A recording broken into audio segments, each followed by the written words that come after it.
Thank you very much for logging on to the Big Red 4, fox4now.com.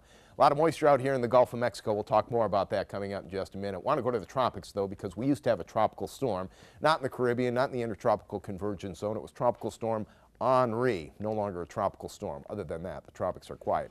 Here's the water vapor. Something's going on in the Gulf of Mexico. We have a cool front that's actually going to make it to North Florida. Ahead of that front, moisture is going to be on the increase. Now, over the weekend, it looks like North Florida is going to be the wettest, but Southwest Florida is definitely getting wetter. Let's go through the weekend. If you want to get outside, Saturday morning through the early afternoon, that's your best bet, because here's your morning Saturday. Basically dry, maybe 1 or 2 showers.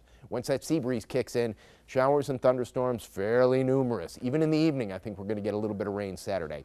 And then Sunday is just going to be off and on cloudy and off and on rainy. The winds are going to be off the Gulf of Mexico, so we'll get a lot of these showers coming in from the Gulf throughout the day, probably getting a break around dinner time. But over the weekend, chance for rain officially is at 70% both days.